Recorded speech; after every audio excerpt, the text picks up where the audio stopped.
Get out of my house. Pack your things and be gone by Friday. Cameron Whitmore said it without raising his voice, without flinching, without even turning away from the window. Then he picked up Olivia's favorite photograph, the one of her parents at the lake, looked at it for exactly 1 second, and set it face down on the dresser, like it was trash he'd decided not to throw away yet. 10 years. She had given this man 10 years of her life, and he was ending it the way you cancel a subscription quietly, efficiently, without a single moment of guilt on his face. If this story speaks to you, if you've ever been underestimated, dismissed, or told you don't matter, please subscribe to our channel and follow this story all the way to the end, and drop a comment below telling us what city you're watching from. I want to see just how far this story has traveled. Now let's go back to where it all began. Olivia Hartman stood in the kitchen for a long time after Cameron left the room. She didn't cry. That surprised her.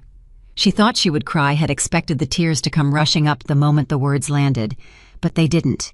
Instead, she just stood there with both hands wrapped around her coffee mug, feeling the warmth seep into her palms, and she thought, I knew this was coming. Some part of me knew this was always coming. She had been Cameron Whitmore's wife for 10 years.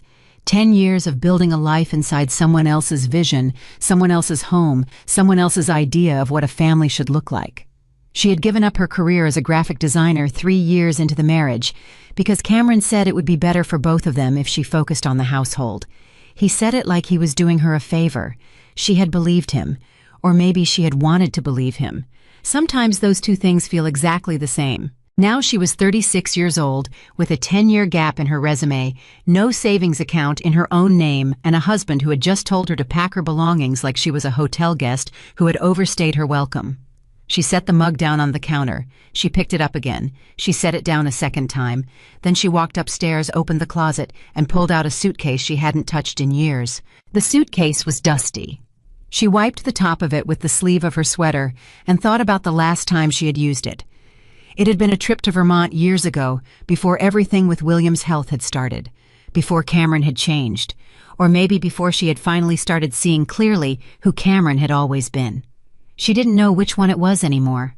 She unzipped the suitcase and sat on the edge of the bed, and that was when it hit her, not the tears, not yet, but something harder and colder than tears, a kind of clarity. She looked around that bedroom, the clean white walls. Cameron had insisted on the curtains. He had chosen the furniture arranged exactly the way he liked it, and she realized that almost nothing in this room was hers. Not really. She had lived inside Cameron's preferences for so long that she had forgotten what her own looked like. That thought sat in her chest like a stone. She heard Cameron's voice downstairs, low and relaxed, and she realized he was on the phone, probably with Lauren.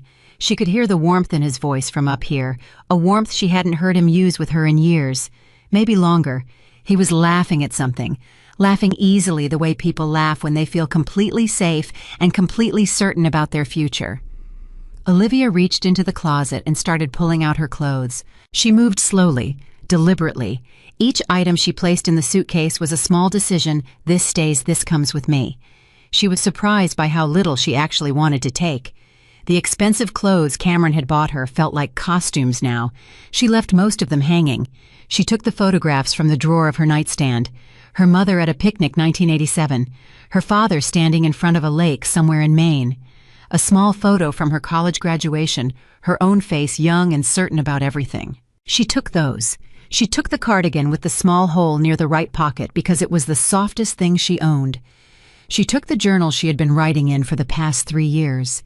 And at the very bottom of her nightstand drawer, beneath some old receipts and a phone charger that no longer worked, she found a letter. Sealed.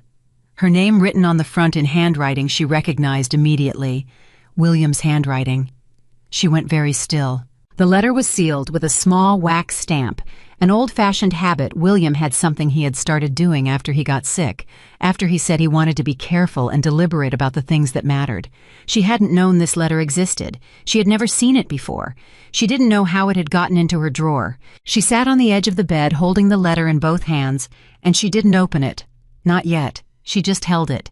Because something about holding it, something about the weight of it, the realness of it, made her feel less alone than she had felt in months. From downstairs, Cameron's laughter drifted up through the floor. She placed the letter carefully in the inside pocket of her jacket, and then she kept packing. Cameron Whitmore had grown up understanding that the world belonged to people like him. That was not arrogance, or at least that was what he told himself. It was simply reality. His father, William Whitmore, had built a real estate development company from almost nothing, starting with a single plot of land in suburban Ohio and expanding over 30 years into a portfolio worth several $1,000,000. Cameron had watched that happen. He had grown up with the language of business in his ears, the confidence of wealth beneath his feet, and the absolute certainty that one day all of it would pass to him. How was the only child? He had always been told he was smart. He had an MBA from a school with a good reputation and a title at the company director of operations that he had held for 6 years. He believed that he understood the business better than anyone. What he did not understand was that his father had been watching him. Not just watching, studying, measuring, comparing the man Cameron claimed to be against the man Cameron actually was when he thought nobody important was looking. William Whitmore had gotten sick 4 years ago. It started subtly, some fatigue, some memory lapses that Cameron immediately and loudly interpreted as signs of serious cognitive decline. Cameron had called his cousin Marcus within the week. "Dad needs to go into a care facility," he had said, and Marcus had agreed, because Cameron always sounded like the most reasonable person in the room, even when he wasn't. But it wasn't cognitive decline. It was a series of small strokes complicated by a medication interaction his doctors hadn't caught early enough, and once the right treatment was in place, William's mind came back sharp and clear and fully operational. His body was slower. Some mornings were hard, but his judgment was intact. Cameron had not wanted to hear this. "Dad, it's just better for everyone if you have professional care," Cameron had said, sitting across from William in the hospital room, his voice carrying that tone of patient reasonableness that Olivia had come to recognize as Cameron's cruelest register. "Olivia and I have our own lives. We can't be running back and forth to check on you every day." William had looked at his son for a long moment without speaking. And then Olivia, who had been sitting quietly in the corner of that hospital room, had said, "He can come stay with us." Cameron had turned to look at her so fast it was almost comical. "What? He can stay with us," Olivia had repeated simply and steadily. "We have the guest room. I'm home during the day. I can help with his therapy appointments, drive him to his doctors, make sure he's eating properly." She had looked at William then, not at Cameron. "If you want to come, you're welcome. The room is yours." William had held her gaze for a moment. Then he had said, "Thank you, Olivia." Cameron had argued about it for a week. Practicality, he said, privacy, the disruption to their routine, the expense of in-home care if William needed more help than they could provide. He had built a very logical, very reasonable case against his father living in their home. Olivia had listened to every argument, and then she had gone to the guest room and started clearing out the boxes Cameron had been storing in there for 3 years. She had not asked permission. That was the first time, she would think later, that she had really seen herself clearly in this marriage. Not the woman Cameron had told her she was careful, soft, practical support staff, but someone else, someone with a spine she hadn't been using.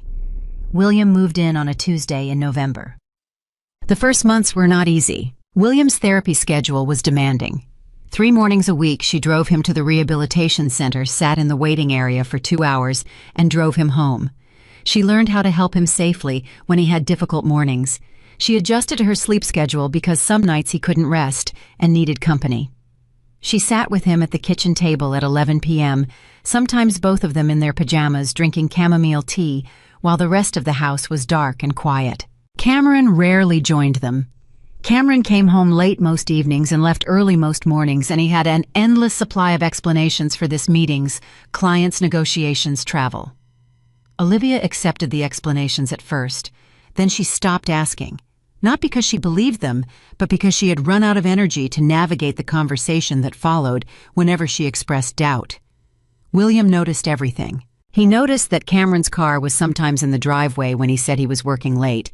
He noticed the way Cameron spoke to Olivia in front of him, never cruel enough to be obvious, but with a consistent undertone of dismissal that wore a person down the way water wears down stone. He noticed that Cameron was making decisions at the company that William hadn't authorized, and that certain financial reports had stopped being shared with him since his illness. He said nothing to Cameron.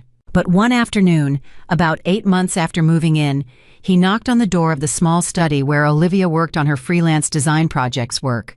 She had quietly started taking on again, Nothing big, small clients, but real work her own, and he sat down in the chair across from her desk. "Tell me what you want your life to look like," he said. She looked up from her screen. "I'm sorry. In 10 years, or 5, however far you can see." He folded his hands in his lap. He had good hands, steady, practical, a craftsman's hands even now. "What does it look like?" She had stared at him for a moment, and she had felt something strange move through her chest. Not sadness exactly, more like recognition, because nobody had asked her that question in a very long time. "I don't know anymore," she said honestly. William nodded, like this was the answer he expected. "Then we'll figure it out together," he said.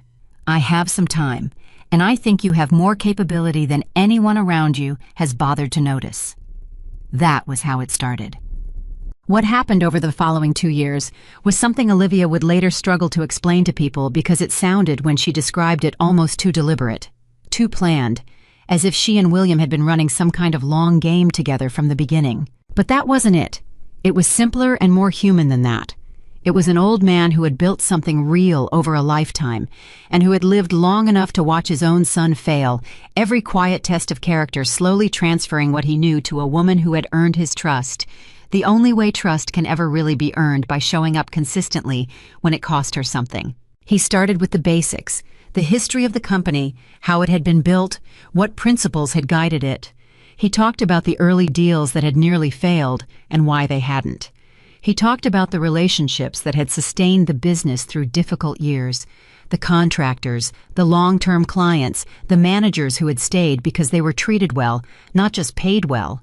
He talked about what the business actually was underneath the spreadsheets and the title structures, what it was built on. Then he moved deeper. He showed her the financial structures he had set up over the years. He explained the holding companies, the trust arrangements, the real estate partnerships. He brought out documents she had never seen, not just asset lists, but the architecture of how everything was connected. He walked her through it slowly, checking that she understood, going back over sections when she didn't, never condescending, never impatient. "Why are you showing me all of this?" she asked him one afternoon in his study, surrounded by files. He looked at her over the top of his reading glasses. "Because someone should know," he said, "and because I trust you." She wanted to press further, wanted to ask what exactly he was preparing her for, but something in his expression stopped her. There was a quietness about William in those moments that she had learned not to interrupt. He was a man who said exactly what he meant to say, and nothing more. If he wanted her to understand something specific, he would tell her. So she kept listening. She kept learning. And she kept showing up every morning to make sure he had taken his medication, and to drive him where he needed to go, and to sit with him in the kitchen at night when sleep wouldn't come. Cameron's behavior had been deteriorating for months before William's death, though deteriorating might be too gentle a word for what Olivia was watching. It was more like a slow, steady revelation of something that had always been there, like a painting that had been lacquered over, and now the lacquer was finally coming off. I was less careful around Olivia than he used to be. Maybe he thought her spirit was broken enough that she wouldn't notice, or maybe he simply didn't care anymore whether she noticed. She noticed. She noticed the hotel charges on the credit card statement for a hotel 40 minutes from their house on evenings when Cameron was supposedly working late. She noticed that his phone was always face down on the table now, which it never used to be. She noticed the way he had started talking about the future of the company, as if it were already entirely his, mentioning plans to his friends at dinner, casually dropping figures describing a restructuring he intended to do as soon as the time was right. The time was right. That phrase stuck in her head like a burr, because she understood now what it meant. It meant when Dad is gone. That was the calculation behind everything Cameron did and said and planned. The clock was already ticking in his mind. He had been waiting for this inheritance like a man standing at the starting line of a race. He had decided he'd already won. He hadn't told Olivia about Lauren directly. He didn't do things directly. He had let her find out in pieces a name on a notification. She happened to see a restaurant receipt for 2 on a night. He'd said he was with clients, a conversation fragment she caught when he forgot to close the study door. She had assembled the picture slowly, the way you assemble something you don't particularly want to see. And when she had finally confronted him quietly on a Sunday morning 6 weeks before William died, he hadn't denied it. He had looked at her with something close to relief. "I didn't know how to tell you," he said, which was a complete lie, and they both knew it. He knew exactly how to tell her. He just hadn't bothered. Things haven't been right between us for a long time, Olivia. You know that. I know you haven't been home most evenings for 2 years, she said. That's not fair. I know what's on the credit card statements, Cameron. He had gone quiet then, and the silence was very different from regret. It was more like a man calculating how much he needed to explain and how much he could simply wait out. After Dad's will is read, he said finally, we should talk about what makes sense going forward. She had stared at him. Going forward. It doesn't have to be difficult. I'll make sure you're taken care of. You'll have a place to live. I'm not going to just throw you out. He said it like he was being generous. She walked out of the room before she said something she would regret. William died on a Thursday morning in early March, quietly in the guest bedroom of the house he had come to think of as a home. Olivia had been the one with him. She had been bringing him his morning tea when she realized he was gone peacefully, his face relaxed, his hands folded over the blanket in a way that seemed almost intentional. She had sat with him for a few minutes before she called anyone. She had held his hand. She had told him she would be okay. She didn't know in that moment if she believed it, but it felt like something he would have wanted to hear. Then she had called the doctor. Cameron arrived home 40 minutes later, already on his phone, already asking questions about timelines and attorneys, and when the will reading could be scheduled. He walked past the bedroom door once, looked in, walked away. He didn't go back. The will reading was set for the following Thursday, 1 week later. Jonathan Reeves Williams' attorney of 15 years had the document, and he had called both Cameron and Olivia to confirm their attendance. He had been careful and formal on the phone, professional, to the point of impenetrability, giving nothing away. Cameron spent the week in a state of barely concealed excitement. He was making calls, having lunches, telling people subtly in the language of implication, rather than announcement that changes were coming at Whitmore Development. He had already had a conversation with Lauren about timing. Olivia knew this because she heard the end of it through a wall she hadn't known was thin. Just a few more days, Cameron had said into the phone, his voice warm and certain, and then everything falls into place. Olivia had stood on the other side of that wall. She thought about the letter in her jacket pocket. She had read it twice since the night she found it, once the evening Cameron had told her to leave, and once the morning after William died, sitting alone in the kitchen with the house quiet around her. Both times she had read it through completely and then sat very still for a long time afterward. She hadn't told Cameron it existed. On the morning of the will reading, Cameron wore his best suit. He had his hair cut the day before. He drove himself to Jonathan Reeves's office, and he arrived early, which he almost never did because he had too much energy to waste and nowhere for it to go except forward. Olivia arrived 5 minutes later. She wore a dark blue dress she had owned for years, simple and quiet, and she carried a leather bag over one shoulder. She looked, Cameron noted with a flash of something he didn't fully examine, remarkably composed. More composed than he would have expected. More composed than he thought she had any right to be given everything. He had given her an apartment, a decent one. He had arranged it through a property the company managed, a 2-bedroom on the east side of the city. He had told himself this was generous. He had told himself he was being more than fair. He held the door of the law office open for her when they arrived at the same moment on the sidewalk. He did this not out of courtesy, but out of the habit of performance. There was a receptionist watching through the glass, and Cameron was always very aware of who was watching. "After you," he said. Olivia walked through without looking at him. They were shown to a conference room, clean, spare, a long table with chairs on both sides. Jonathan Reeves came in 2 minutes later, carrying a leather portfolio and a small audio device which Cameron noticed but didn't ask about. Also in the room, William's accountant, a man named Gerald Stratton, who had worked with William for 20 years, and another woman Olivia didn't recognize, who introduced herself as Ellen Park Williams' estate attorney from a firm Cameron had never heard of. Cameron noted the second attorney with a small frown that he smoothed away immediately.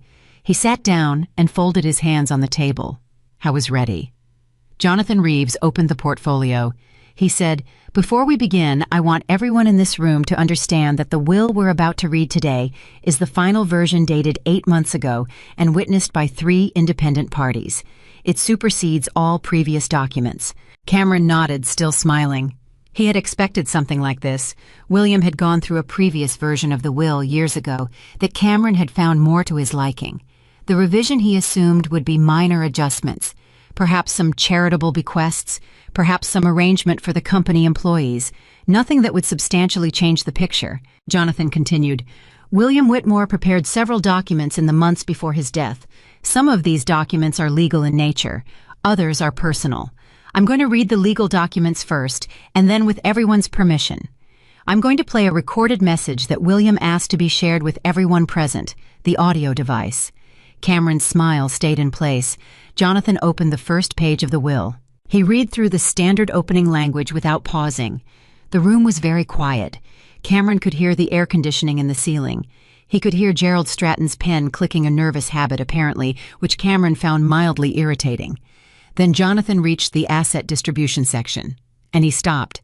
He looked up at the room over the top of the document. Then he looked back down and kept reading. To my son, Cameron Whitmore, I leave the sum of $100,000 to be paid in full within 90 days of the probate of this will. This represents the entirety of Cameron's inheritance from my estate. The room went completely silent. Cameron heard the words. He processed them individually. $100,000. He understood what $100,000 was. He had spent more than that on a car last year. He understood the word entirety.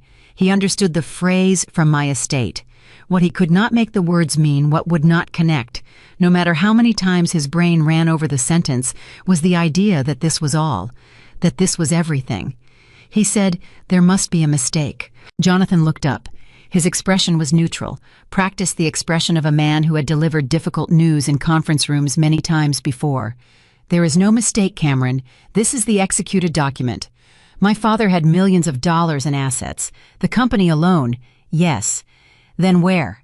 And then Jonathan read the next line. The remainder of my estate, including but not limited to the assets of Whitmore Development, LLC, all real property held in my name, or through associated holding companies' investment accounts, and any other assets of material value I leave in their entirety to Olivia Jean Hartman.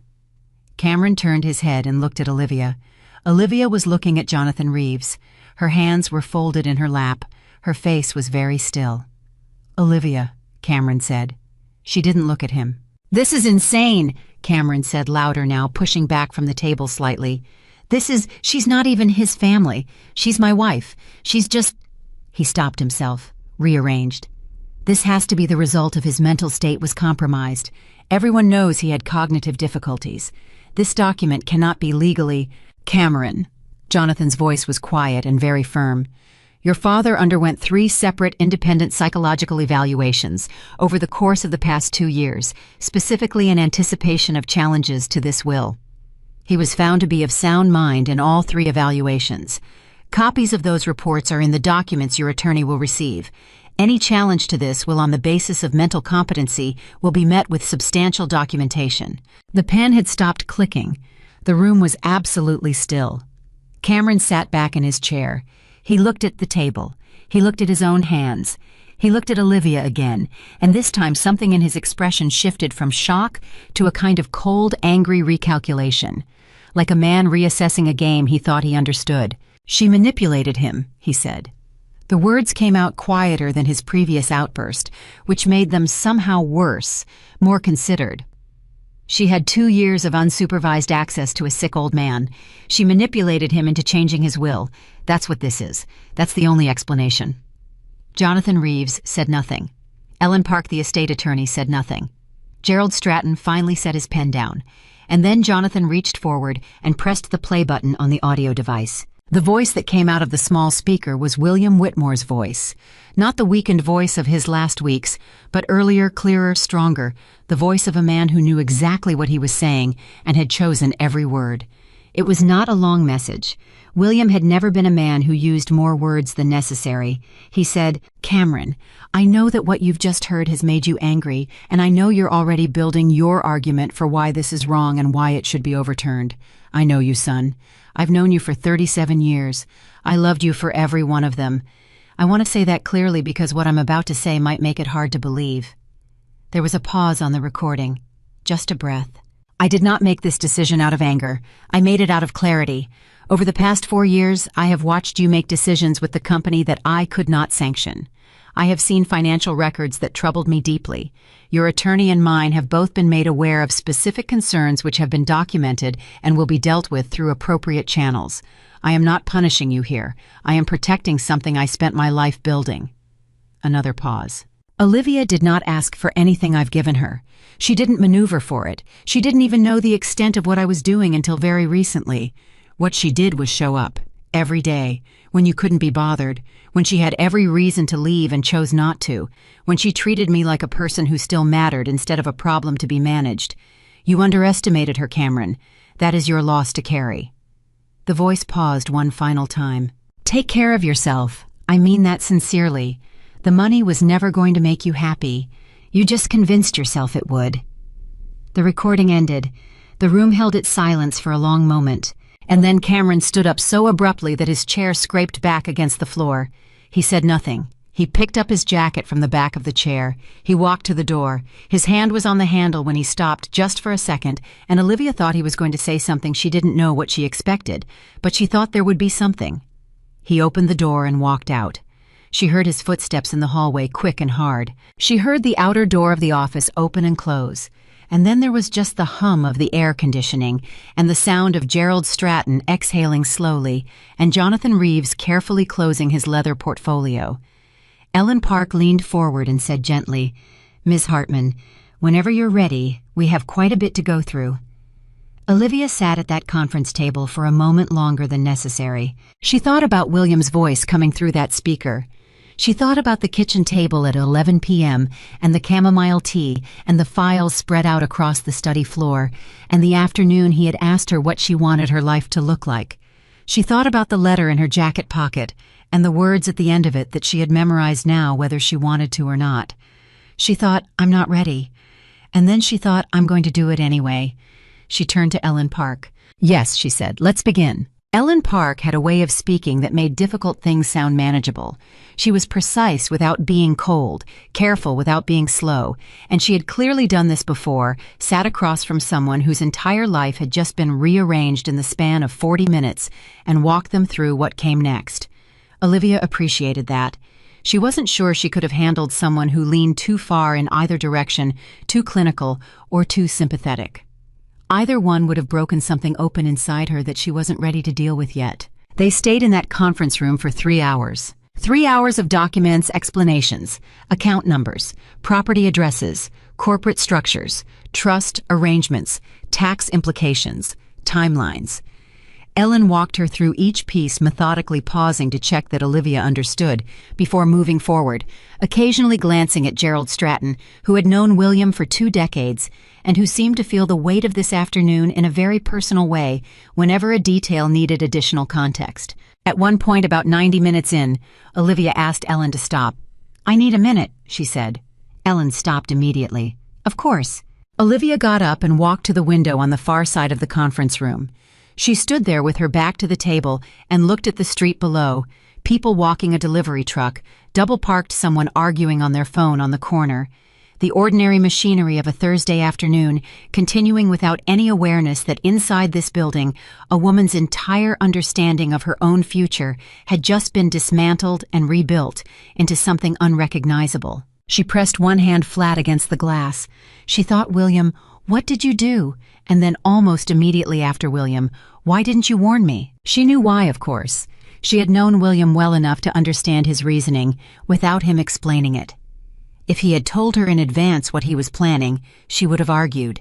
She would have told him it was too much, that she wasn't prepared, that Cameron was his son, regardless of everything, that there must be another way.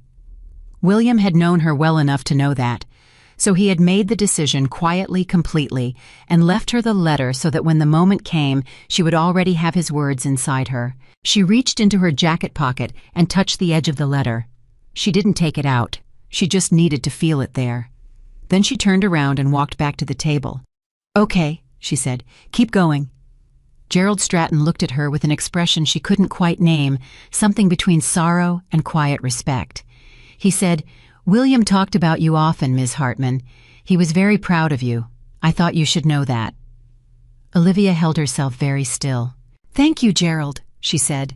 And she meant it, even though the words landed somewhere tender, and she had to press past them quickly to keep from losing her composure. They kept going. By the time she walked out of Jonathan Reeves's office that afternoon, Olivia Hartman was on paper one of the wealthiest women in the county. She was the sole owner of a real estate development company, with an active portfolio worth significantly more than she had understood before today. She had properties in 4 states. She had investment accounts she had never known existed. She had employees, over 60 of them, who currently reported to a man who had just walked out of a conference room and whose position within the company was, as of this afternoon, a matter that required immediate legal review. She stood on the sidewalk outside the law office and breathed the outside air for a moment. Then she called a cab because she had taken a cab here, having decided that morning that she didn't want Cameron driving her, didn't want to be in an enclosed space with him after whatever happened inside. She had known something was coming. She hadn't known it would be this. In the cab, she held her bag in her lap and watched the city go past the window and thought about the 63 people whose paychecks were connected to decisions she would now have to make. She thought about that more than the money, more than the properties, more than any of it. The people, the weight of being responsible for people. William had known that would be the thing that steadied her, she realized. He had known that the scale of the inheritance might frighten her, but the responsibility would anchor her. He had taught her to think that way on purpose. She pressed her fingers against her eyes for a moment. Then she sat up straight, and she thought, okay, one thing at a time. The first thing was finding somewhere to sleep tonight. She had packed a suitcase. It was still at the house. She had left it there when Cameron told her to pack because she had needed to think, and the letter in her drawer had stopped her, and she had spent the night in the guest room, William's old room, because she couldn't sleep, and it was the only place in the house that felt honest. She had held herself together through the night by telling herself she just needed to get through Thursday. Just get to Thursday, one day at a time. Thursday had arrived. Now she needed to figure out what Thursday evening looked like. She called her friend Patricia from the cab. Patricia was 61, recently retired, the kind of woman who had seen enough of life to react to almost anything with a measured practicality that Olivia found deeply comforting. They had been friends for 14 years, since before Cameron, since Olivia was still working at the design firm, and Patricia was a project manager at an architecture company 3 blocks away. Patricia picked up on the second ring. "How did it go?" she asked, because Olivia had called her last week and told her about the will reading and asked her to be available today. "Can I come to your place tonight?" Olivia asked. A pause. Not long. "I'll make up the guest room," Patricia said. "Do you want me to come get you?" "I have a cab." "I'll put the kettle on." Another pause, smaller.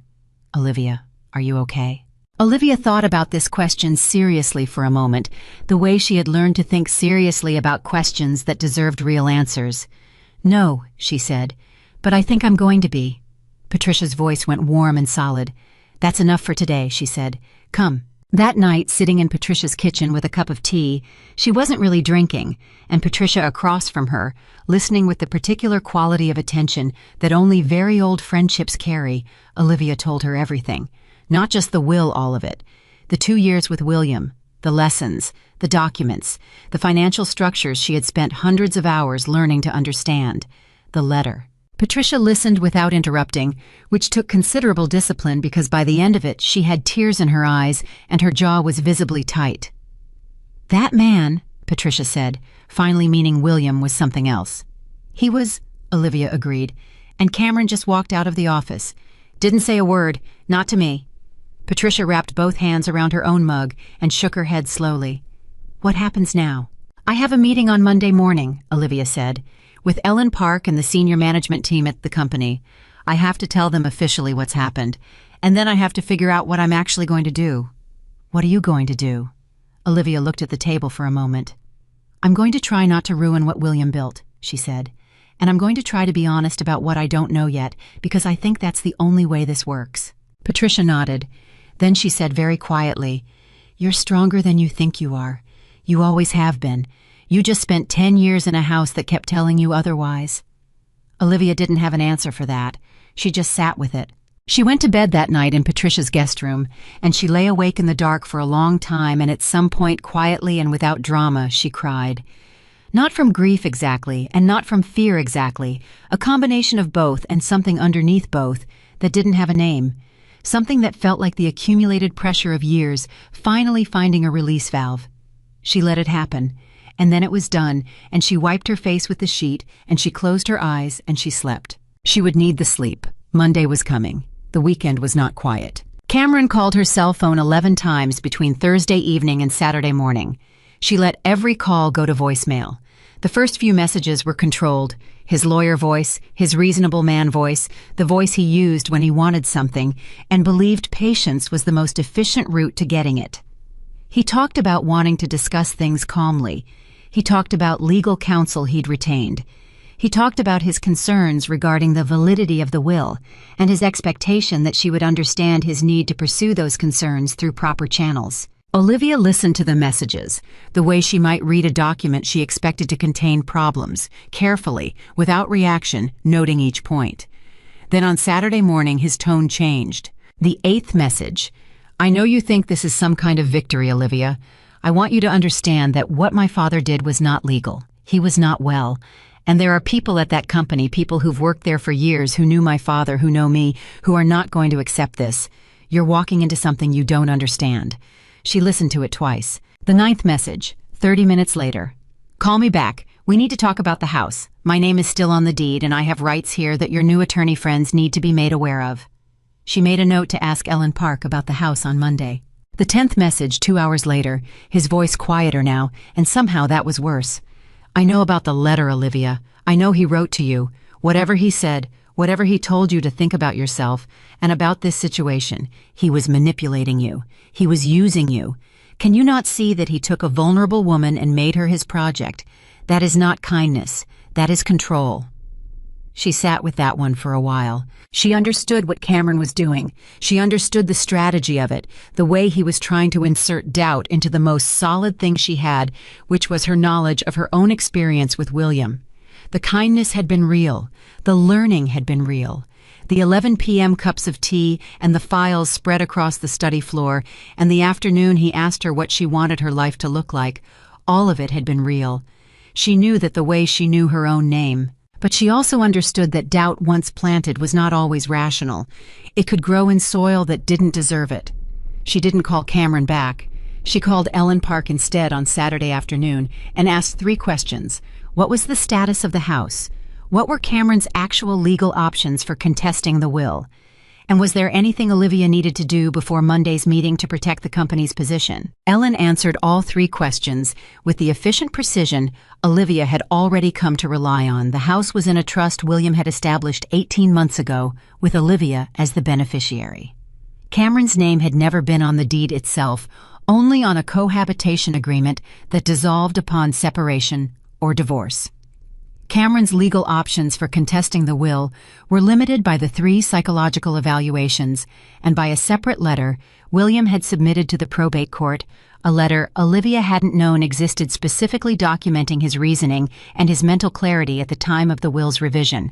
And for Monday, Ellen would have everything Olivia needed. He planned this very carefully, Olivia said. He did, Ellen agreed. He started working with me almost 2 years ago. He was extraordinarily thorough. 2 years ago, around the time he had first sat down in the chair across from Olivia's desk and asked her what she wanted her life to look like. He had already known then, she realized. He had already decided. She didn't know whether to be moved by that or overwhelmed by it. She settled for both. Monday morning arrived with the particular cold clarity of early spring. Olivia wore a suit she had bought with her own money from her design freelance work. Dark gray, well-fitted nothing Cameron had ever seen her in. Patricia had pressed it for her Sunday night without being asked. Olivia had eaten a real breakfast, which she hadn't managed to do since Thursday, and she had read William's letter one more time, sitting at Patricia's kitchen table with the morning quiet around her. The letter was not long. William had never been a man who used more words than necessary. He had written about the company, what it meant to him, what he hoped it could still become. He had written about the employees, naming several by name, telling her things about each of them that she wouldn't have known otherwise, small specific things that told her he had been paying attention to people in a way Cameron never had. He had written about the financial irregularities he had discovered in the last year, and where to find the documentation, and who to trust, and who to be cautious about within the organization. And at the end, in the final paragraph, he had written, "You will be afraid. That is correct. It means you understand the weight of this. But Olivia, you know more than you believe you know. I made sure of that. Trust what you learned.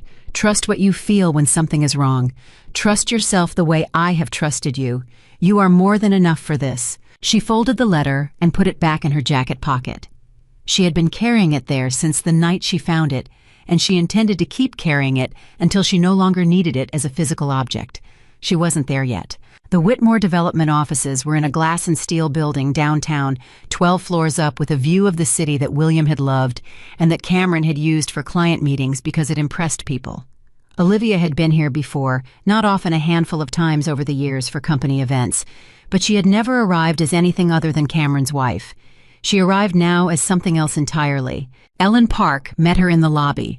Gerald Stratton was with her.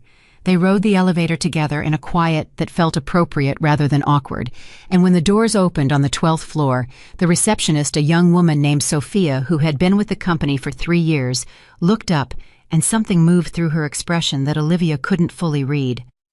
"Ms. Hartman," Sophia said. "Good morning. They're ready for you in the boardroom." They. Olivia noted this plural. She nodded to Sophia and kept walking. The boardroom held 6 people when she walked in: the company's CFO, its head of operations, 2 senior project managers, the head of legal, and a man she recognized as the director of client relations, a tall, quiet man named David Chen, who had worked with William for over a decade and who had been, according to the letter, one of the people William most trusted. None of them were Cameron. She had half expected him to be there. She had prepared herself for it.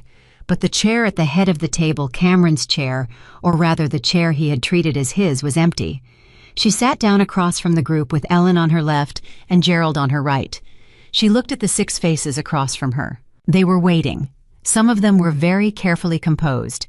The CFO, a woman named Margaret So, who had the focused energy of someone running on 3 hours of sleep and 2 strong coffees, had a notepad in front of her that was already half filled with notes. The head of legal, whose name Olivia had learned from the files, was Robert Darcy, had his hands flat on the table in a way that suggested he was preparing for something. Olivia thought, these are people who have been working inside uncertainty all weekend. They know something happened. They don't know exactly what. And they are trying to figure out, sitting here right now, whether they need to be worried. She decided the most important thing she could do in this first minute was tell them the truth directly. "I know this is unexpected," she said. "I know that last week most of you thought you understood what the future of this company looked like, and that the picture was different from what I'm about to tell you.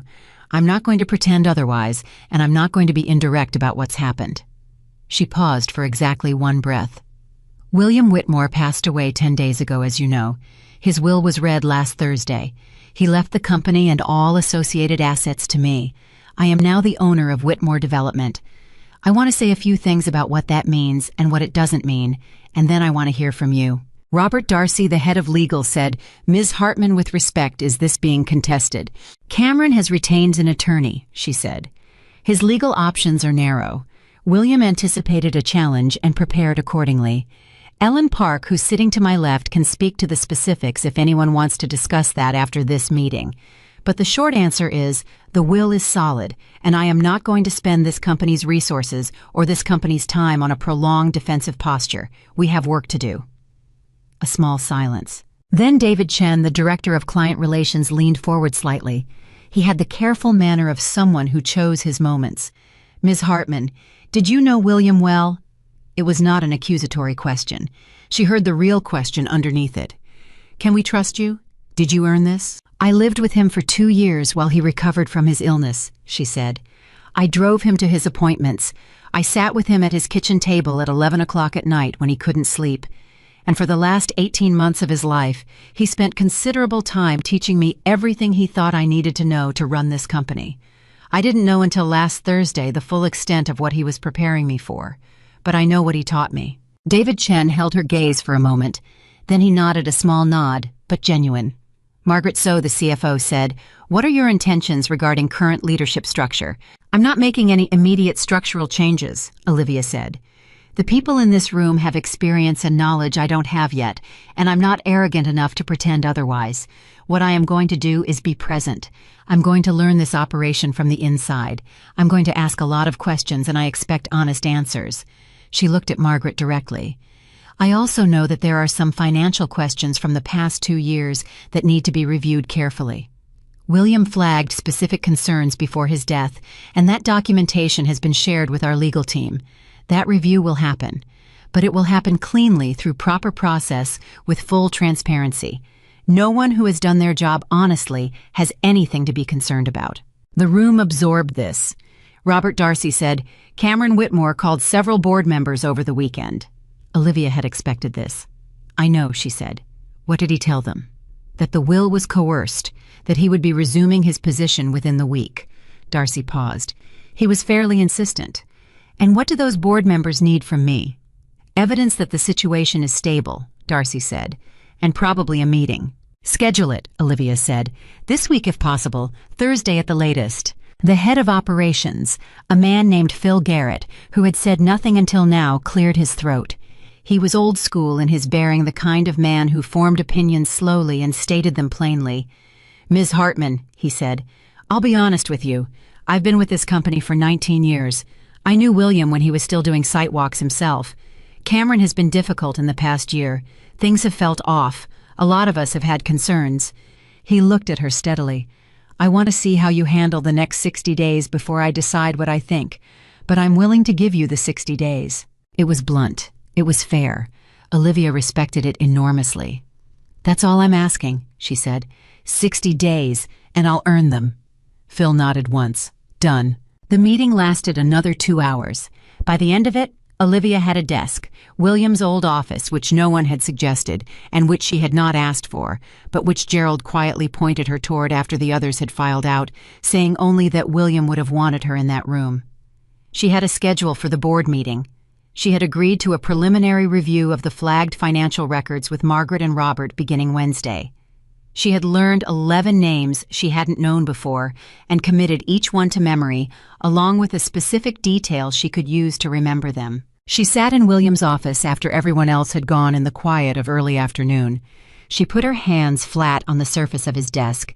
It was a large desk, old solid, the kind of desk that had seen 30 years of decisions, and it felt like it. She had seen this desk once before, years ago, when William had brought her here for a company holiday party and given her a brief tour. She hadn't thought about it again until now. She looked at the city through the window William had loved. She thought about a man who had built something from almost nothing and then had the wisdom and the love, because she understood now that it was love, whatever else it was, to give it to the right person instead of the entitled one. She thought about what she owed him. Not perfection. He wouldn't have wanted perfection. He'd told her that directly more than once. "You don't run a business by being perfect," he had said. "You run it by being honest and by being willing to fix what you broke. Perfection is for people who've never tried anything hard." She thought about Cameron's voicemail, the one where he said William had been using her, manipulating her. She had turned that accusation over in her mind several times since Saturday, and she kept arriving at the same place. It was the thing Cameron would say, because it was the thing Cameron would have done. Cameron could not conceive of someone giving without taking. He could not conceive of a relationship in which one person genuinely, freely, without agenda, wanted good things for another person. That was not a personality failure, or not only that, it was a poverty of experience. It was what happened when you lived your whole life measuring every exchange for its profit margin. She felt something she hadn't expected to feel when she thought about Cameron. Not anger, not triumph. Something closer to pity, though she knew she had to be careful with pity because it could tip over into condescension if she wasn't paying attention. She felt sad for him. She felt genuinely sad that he had stood in that conference room on Thursday and watched everything he had assumed was his walk out the door, and that his first instinct, his only instinct, had been to look for someone to blame, because that meant he still didn't understand. He might never understand. That was its own punishment. William had said so on the recording. The money was never going to make you happy. You just convinced yourself it would. She sat in that office until the light through the window shifted from afternoon to early evening. Then she straightened the items on the desk, a few things William had left there, a paperweight, a framed photograph of the company's first building, a pen she recognized because he had used it when he wrote her letter, and she stood up and she put on her coat and she picked up her bag. She had 1,000 things to learn. She had a company full of people who were watching her carefully, waiting to see if the trust William had placed in her was warranted or wishful. She had a legal process to navigate, and a board to address, and financial irregularities to untangle, and a man who was going to fight her from the outside for as long as he believed fighting served him. She had all of that. And she had William's voice on a recording saying, "You underestimated her. That is your loss to carry." She walked to the elevator. She pressed the button for the lobby. She watched the numbers count down. And she thought, "Okay, William, I've got it from here." The elevator doors opened. She walked out into the evening. Behind her on the 12th floor, Sophia, the receptionist, was shutting off the lights one by one, and in the boardroom where 6 people had sat across from a woman they hadn't expected and watched her hold herself steady under their collective scrutiny. The chairs were pushed back from the table at angles that suggested a meeting that had run longer than planned. And in a bar across the city, Cameron Whitmore was on his 3rd drink and his 2nd phone call to his attorney. "Invitation is airtight. You can fight this, but it is going to cost you, and I need you to think carefully about what outcome you're actually trying to achieve here." Cameron was quiet for a long moment. Then he said, "She's not qualified for this. She doesn't know what she's doing. The company will fall apart within a year, and then we'll see who ends up with it."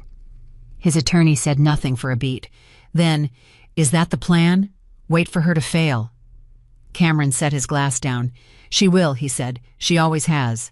But even as he said it, he heard his father's voice from the recording in his head, heard it with the precision of something that had embedded itself against his will.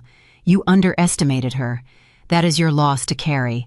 He picked up his glass again. He finished his drink. He did not call Olivia that night. The Thursday board meeting came faster than Olivia expected. 3 days of back-to-back internal reviews, financial briefings, and quiet one-on-one conversations with department heads had compressed time into something dense and relentless. She hadn't been back to Patricia's guest room before 10 p.m. any night that week. She had eaten lunch at her desk twice, standing up once, and had drunk more coffee in 4 days than she normally consumed in 2 weeks.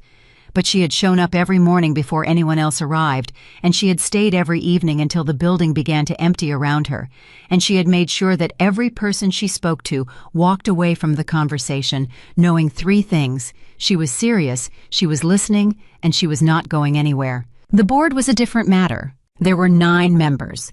William had structured the board carefully over the years, a mix of longtime advisors, independent members with relevant industry experience, and 2 internal executives. Cameron had assumed for years that when his inheritance came through, he would have the board's support automatically.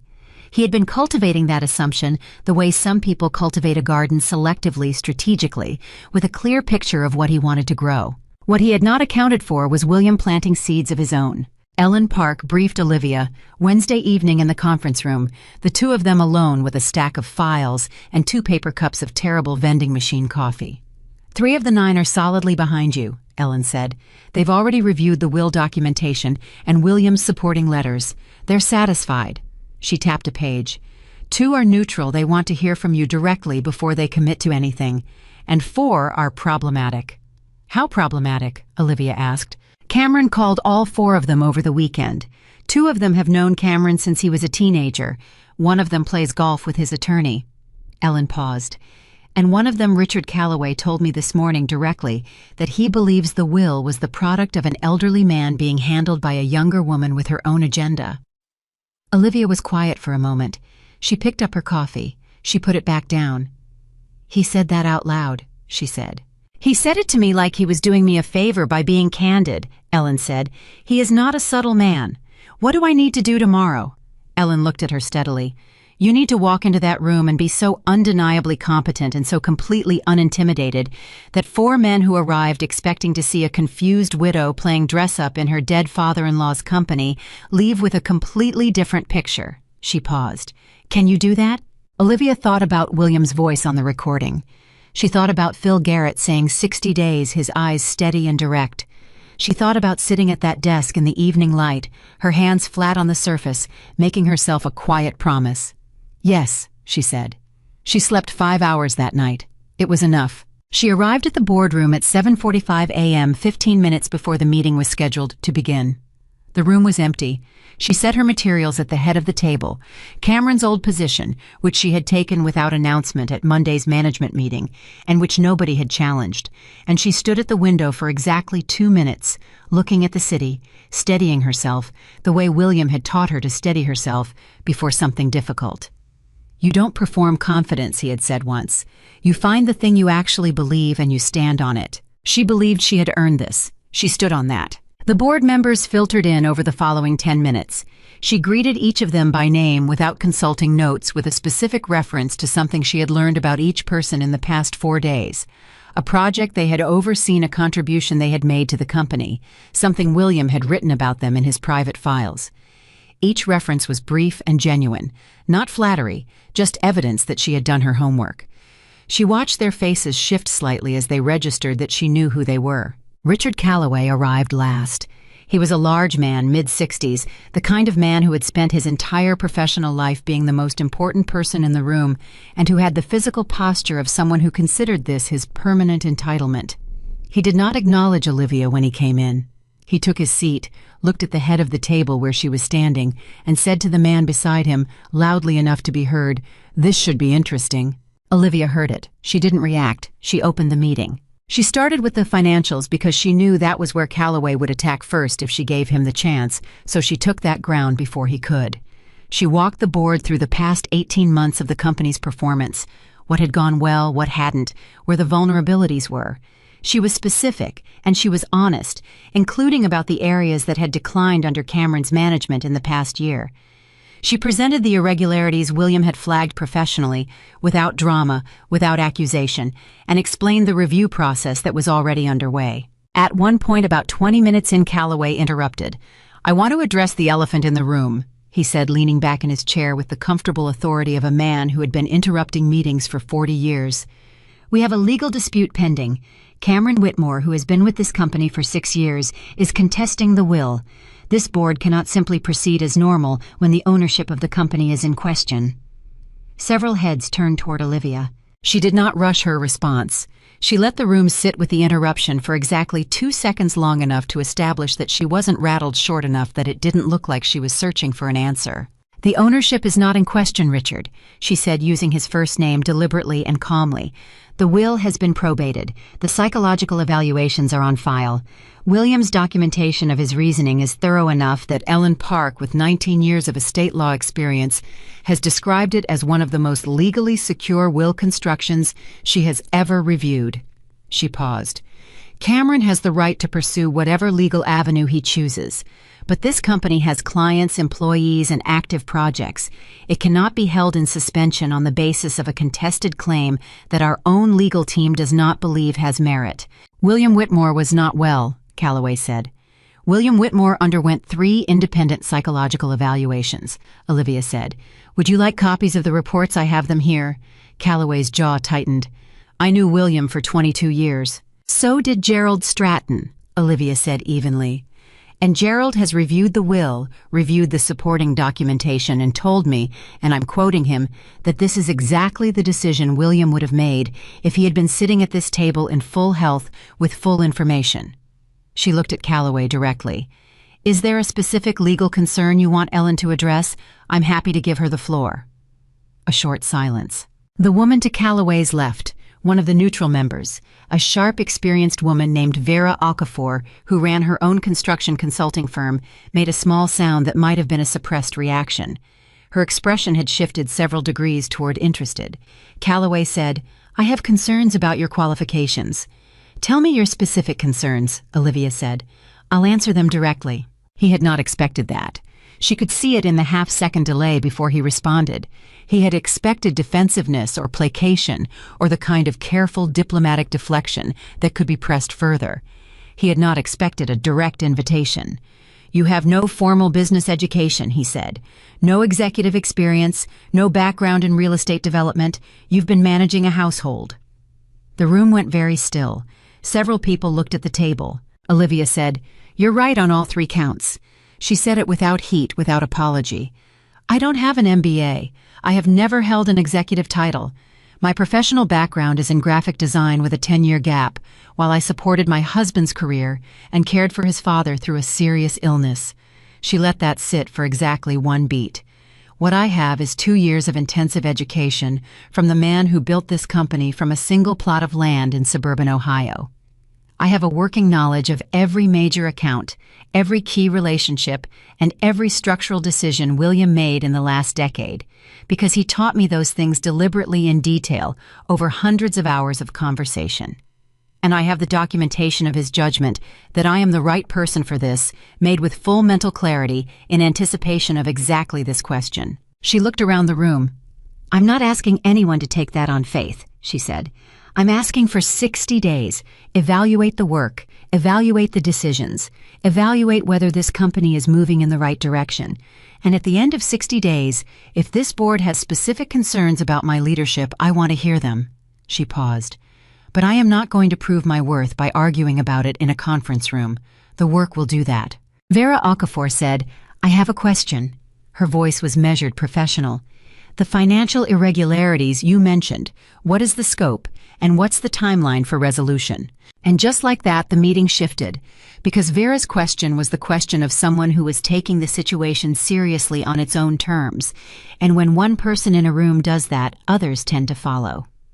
Calloway was still tense across the table, but 2 of the other 3 wavering members had leaned slightly forward, and the dynamic had changed in a way that was small but unmistakable. Olivia answered Vera's question precisely. She answered the 3 that followed from other board members with the same precision.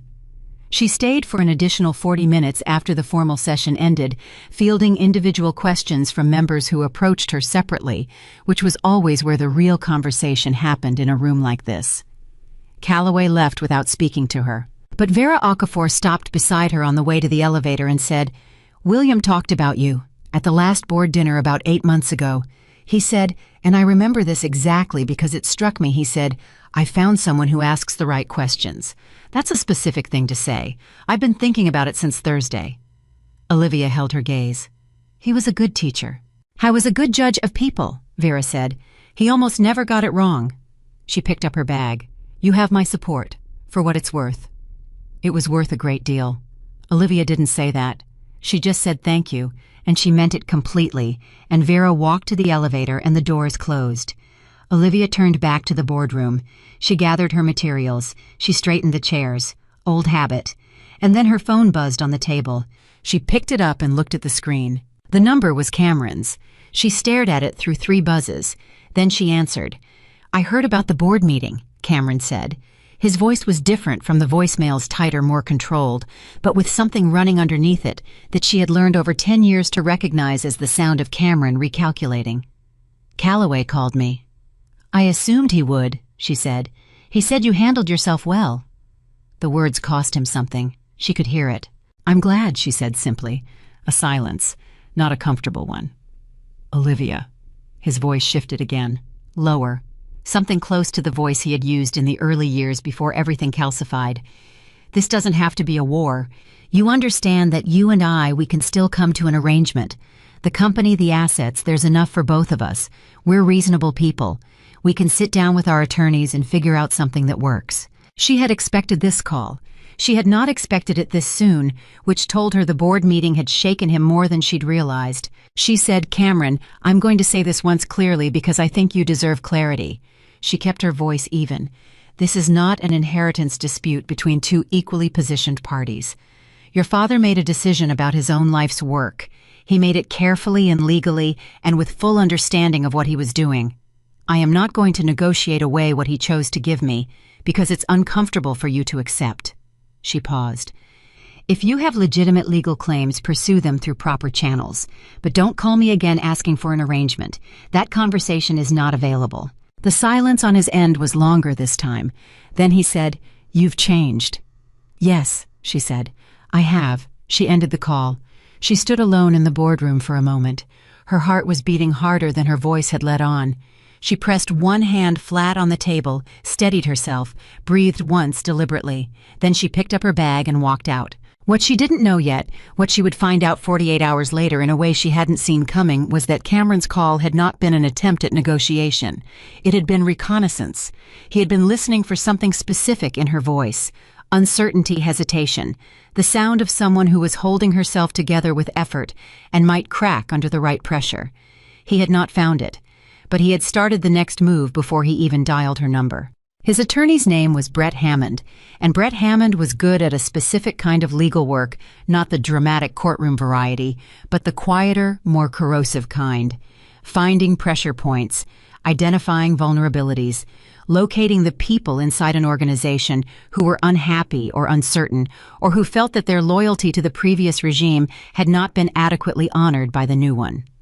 There were two such people at Whitmore Development. The first was a senior project manager named Gary Sutton, who had been with the company for 11 years, and who had been told by Cameron repeatedly and specifically that he was next in line for a VP position. Cameron had been promising him that promotion for 2 years. He had never delivered it. But Gary had believed it, and more importantly, Gary had built his entire professional self-image around the expectation of it, and now Cameron was calling him with a different kind of offer. "I need someone on the inside," Cameron told him. "Not to do anything wrong, just to keep me informed. Document decisions that seem financially questionable. Note anything that could be characterized as mismanagement." He paused. "When this is resolved, and it will be resolved, you'll be taken care of. The VP position will still be there." Gary Sutton had a mortgage and 2 kids in college and a professional resentment that had been quietly building for 2 years. He said yes. The second person was more complicated. Her name was Sandra Holt, and she was the executive assistant who had worked directly for Cameron for 4 years. She was not disloyal to Olivia specifically, but she was uncertain, and uncertainty in the right hands could be shaped into something else. Brett Hammond reached her through a mutual contact, not directly, and planted a specific idea that the financial review currently underway might implicate people beyond Cameron, that nobody was safe when a new owner wanted to demonstrate accountability, and that it might be in Sandra's interest to document anything she found unusual about Olivia's behavior or decisions. Sandra did not say yes, but she did not say no clearly enough, and Hammond noted that and filed it away. None of this reached Olivia directly, but David Chen had been watching people carefully for a long time, and on a Friday afternoon 3 weeks after the board meeting, he knocked on her office door and asked if she had 10 minutes. She had learned to say yes whenever David asked for 10 minutes, because David never wasted them. He sat down across from her desk, William's desk, which she had fully occupied, now her own things mixed in with what William had left, and he said, "I think Cameron has someone inside the building." She went very still. "Tell me why you think that." "2 things," David said. "The first is Gary Sutton. He has been different in the last 3 weeks. Quieter, more watchful. He was in the records room twice last week for longer than his projects require, and both times he left when I came in." He paused. "The second thing is more indirect. Brett Hammond, Cameron's attorney, filed a discovery request last Tuesday that included specific questions about 3 internal decisions you made in your first 2 weeks, decisions that were not public, that were discussed in closed meetings." He looked at her steadily. Someone told him. Olivia felt the information land. She sat with it for a moment. "You didn't come to me right away," she said. "It was not an accusation, just an observation. I wanted to be sure before I said anything I couldn't unsay," David said. "I'm sure now." She nodded. "What would you recommend?" I was quiet for a moment. "Pull Gary off the Meridian project. Give him something administrative for the next 30 days. He can't feed information he doesn't have access to." He paused. "And for Sandra, I'd have a direct conversation with her. She's not a bad person. She's scared. If you give her a reason to trust you, she'll choose it." Olivia thought about this. It would have been easy and in some ways satisfying to handle this with a harder hand. She had grounds to investigate. She could have brought in HR, made it formal, created a documented record. And part of her wanted to. The part of her that had stood in that kitchen listening to Cameron tell her to pack, and that had spent 3 weeks pouring everything she had into proving herself to a building full of people who had every reason to doubt her.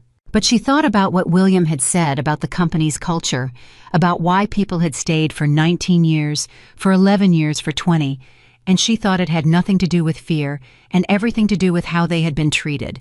She dealt with it David's way. She moved Gary to a different project and said nothing to him about why watching to see how he responded. He was visibly relieved, which told her he had already been regretting what he had agreed to and was looking for a way out that didn't cost him his dignity. She gave him one by simply never making the choice explicit. With Sandra, she was more direct. She asked her to stay after a meeting one afternoon, and she sat across from her and said, "I know the past few weeks have been disorienting. I know you built your working life around a different picture of this company's future, and I know I walked in and changed the picture without warning. That's a hard thing. I want you to know that I see that." She paused. "I also want you to know that you are good at your job, and I would like you to stay. But that has to be a choice you make without pressure from anyone outside this building. And if you have questions about your position here or about anything that's been said to you from outside, I want you to come to me directly." Sandra was quiet for a long moment. Then she said, "He told me the financial review might come for everyone. The financial review is targeted at specific irregularities in specific accounts," Olivia said. "It is not a general investigation. No one who has done their job honestly has anything to worry about." Sandra looked at her. "William said that about you once," she said. "That you were straight. That's exactly the word he used." Olivia felt something move through her chest. "When did he say that?" she asked. "About a year ago, maybe a little more. He came in to collect some files, and I asked him how things were at home. I used to ask just to be polite, and he said they were better than he deserved. And then he said your name. He said Olivia Straight. That was it. He went back to his files." Sandra paused. "I didn't think about it again until this week." Olivia sat with that for a moment. Just sat with it. "Stay," she said, "if you want to." Sandra said, "I'll stay." The financial review concluded its first phase in week 4. Margaret So presented the findings to Olivia and Robert Darcy on a Tuesday morning, laying everything out with the careful precision of a CFO who had spent 3 weeks reconstructing a paper trail that had been deliberately complicated. The findings were not in the end dramatic. They were worse than dramatic. They were a pattern quiet accumulated plausible deniability shaped of funds redirected through a vendor relationship that Cameron had personally managed over 14 months, totaling a sum that Margaret named without inflection in her voice, though her eyes were very focused. Olivia looked at the number. She looked at Margaret. She said, "Is this criminal?" Margaret said, "That's not my determination to make, but yes, I believe so." Robert Darcy said, "We have an obligation to report it." "I know," Olivia said. She sat for a moment with the weight of it, because this was not abstract. This was Cameron, the man she had been married to for 10 years, the man she had eaten breakfast with and gone on vacations with and chosen once in front of people she loved. And she was about to set in motion something that could result in criminal charges against him. She thought about his voice on the phone. This doesn't have to be a war. She thought about the hotel charges on the credit card statement and the face-down phone and the way he had said after Dad's will is read, like the only thing standing between him and everything he wanted was the inconvenient survival of an elderly man. She thought about Gary Sutton and Sandra Holt and the recorded message and Brett Hammond's discovery request. He had started the war. He had started it before she even knew there was one. She said, "Report it." Robert nodded and made a note. Margaret closed her folder. Then she opened it again and pulled out a single sheet. "There's one more thing," she said. "The vendor relationship Cameron used, it's registered to a holding company. The holding company has one named officer." She set the sheet on the desk. "It's Lauren Marsh." The room was very quiet. Olivia looked at the page. Lauren's name clear and unambiguous in the registration documents for a shell company that had received 14 months of redirected funds from Whitmore Development. She had not expected that. She had thought she was prepared for most things. She had not been prepared for that. She said nothing for a moment. Then she said, "Include all of it in the report." And she meant it. Not from anger, or not only from anger. Because William had spent his life building something honest, and Cameron had quietly been stealing from it, and the person helping him steal from it was the same person he had been planning to install in Olivia's place in her own home, and all of it together was so cleanly, precisely revealing of who Cameron actually was that Olivia felt it like a physical sensation, a kind of terrible clarity, like a fog lifting over a wreckage. She had loved him once. She was certain of that. People who spent 10 years building a life together do not do it entirely without love, But the person she had loved had been, it turned out, a performance, and the person giving the performance had never lost himself in it the way she had. He had always been watching the exits. She drove back to Patricia's house that evening because she still wasn't ready to return to the house, her house now legally, but still full of Cameron's furniture and Cameron's curtains, and Cameron's idea of what a home should look like, and she hadn't had the bandwidth to deal with that yet. She sat at Patricia's kitchen table again, and she told Patricia what had been found, and she watched Patricia's face go through a rapid sequence of emotions, ending somewhere around a controlled fury that expressed itself as silence and a very firm grip on her coffee mug. "Lauren too," Patricia said finally. It was not a question. "Lauren too," Olivia said. Patricia set her mug down. "You know what this means?" "It means the contest of the will just became a lot more complicated for him," Olivia said. "You can't go to court claiming wrongful disinheritance while simultaneously being investigated for embezzlement. His attorney is going to have a very unpleasant phone call tomorrow morning." Patricia looked at her. "How are you doing? And I mean actually." Olivia thought about it honestly. She did that now as a practice. William had modeled it for her, the discipline of answering questions about yourself honestly instead of reflexively. "I'm tired," she said. "I'm tired and I'm sad and I'm angry in a way that sits underneath everything else and doesn't go away." She paused. "But I'm okay. I'm more okay than I thought I would be." "William knew you would be," Patricia said. "I know he did," Olivia said. "That's the thing. He knew before I did." She went to bed that night with her mind running over the week ahead, the report that would be filed, the conversations that would follow the board briefing. She would need to conduct the employee. She needed to check in with the client meeting she had on Thursday that she had been preparing for since Monday. She lay in the dark, thinking through each piece in sequence calmly, the way William had taught her to think through a problem, not from its most overwhelming point, but from its first manageable step. First step: tomorrow call Ellen. Tell her about the embezzlement findings before they became public. Make sure the company was positioned correctly before Cameron's attorney got the news and reacted. First step, then the next one. She was almost asleep when her phone buzzed on the nightstand. She picked it up without thinking. It was a text message. No name, a number she didn't recognize. The message said, "You think you've won. You've only made this more dangerous. Ask your attorney what happens when a man has nothing left to lose." She stared at it. Her first reaction was cold. Her second was steady. She took a screenshot. She forwarded it to Ellen with a single line, "Received tonight, for the file." Then she put the phone face down on the nightstand. She did not know who had sent the message. It might have been Cameron. It might have been Hammond. It might have been someone else entirely. The situation had enough moving parts now that she could not be certain. What she knew was this: she had done nothing wrong. She had reported what needed to be reported. She had led the way William had taught her to lead. She had treated people fairly, and she had been honest about what she knew and didn't know, and she had shown up every single day when showing up cost her something. Whatever came next, she had that foundation under her. She turned off the nightstand lamp. Outside the window, the city was quiet. She thought, "You underestimated me. You still are." And she closed her eyes, and she slept. Ellen Park called at 7:15 the next morning before Olivia had finished her first cup of coffee. "He dropped the contest," Ellen said without preamble, without greeting the way she always delivered news that mattered. "Brett Hammond filed the withdrawal this morning. 60 days after the will reading, Cameron Whitmore has officially abandoned his challenge."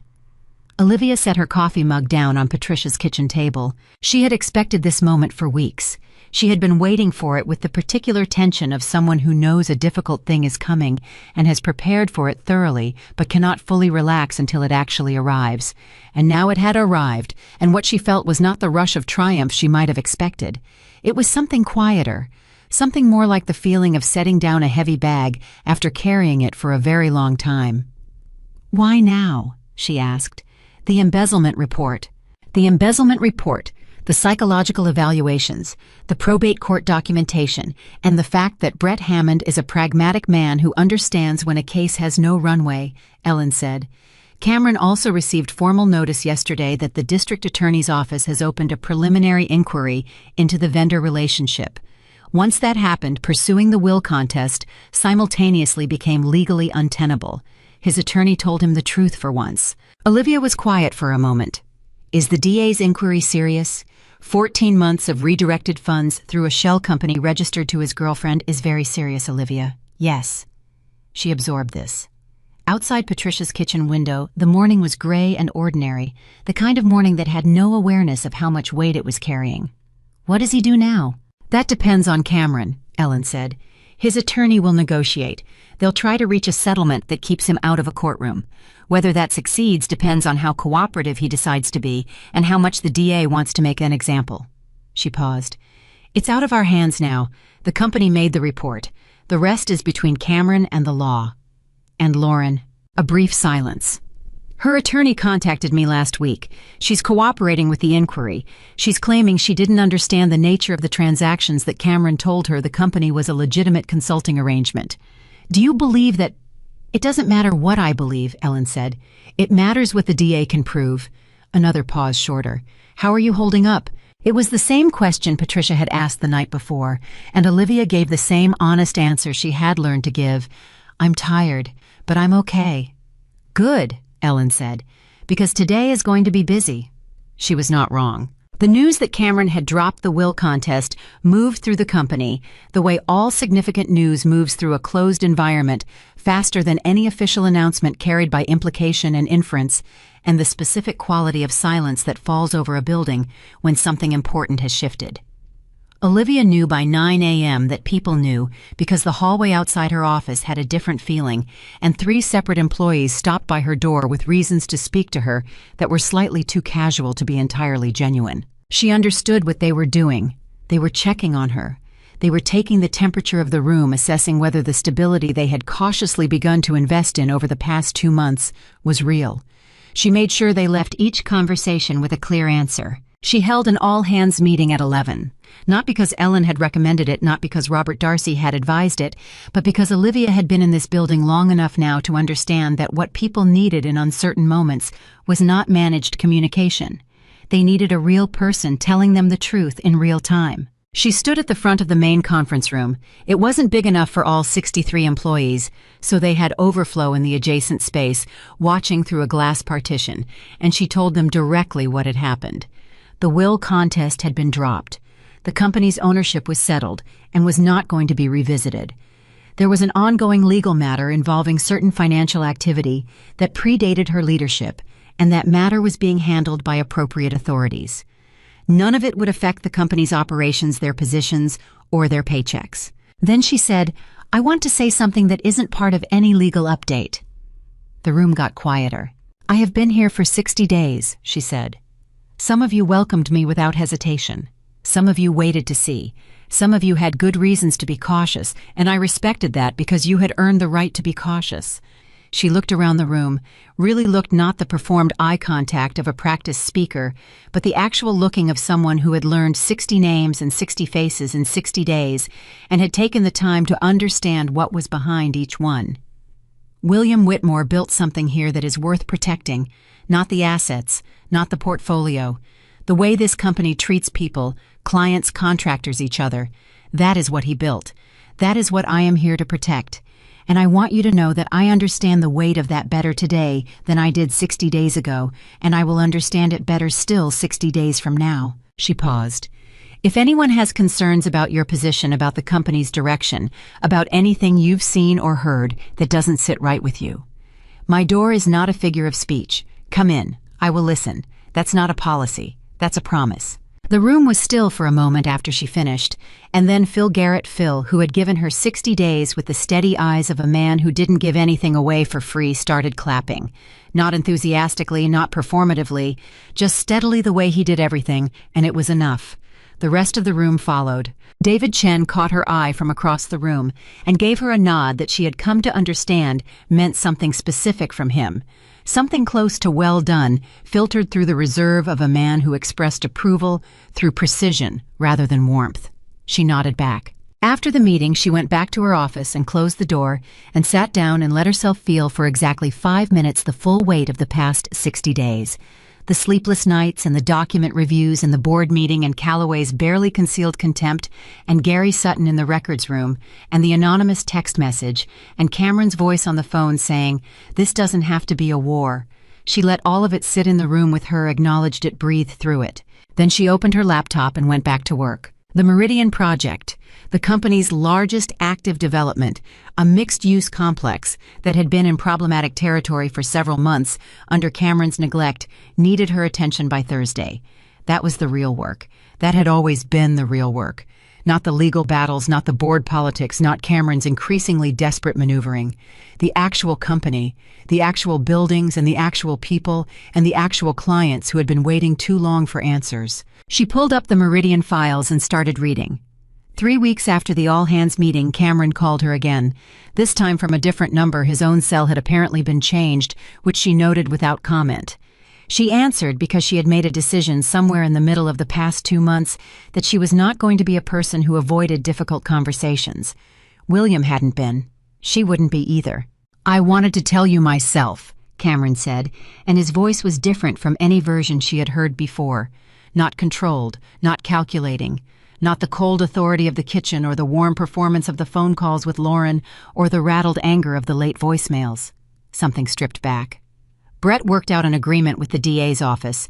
I'm going to plead to a reduced charge. Community service restitution, no prison time if I cooperate fully." He stopped. "I'm cooperating fully." Olivia said nothing for a moment. "Okay," she said. "The restitution amount," he started. "Cameron, I know the amount. The company's legal team has been part of this process." "Right." A pause. "Lauren and I..." Another pause longer. "She's gone. She left 3 weeks ago, said she didn't sign up for this." He made a sound that might have been a laugh, except it had no humor in it at all. "Can't really argue with that." Olivia thought about a woman she had never met, who had moved through the last 2 years as a shadow in her own life, a name on a receipt, a voice through a wall, a name on a shell company registration. She thought about what it said about Cameron, that even the woman he had chosen over his marriage had found the situation untenable when it stopped being profitable. She said, "I'm sorry that happened." Cameron was quiet for so long she thought the call had dropped. Then, "Are you?" "Yes," she said. "I'm not sorry about the legal process, but I'm sorry that you're alone right now. I don't wish that on anyone." Another long silence.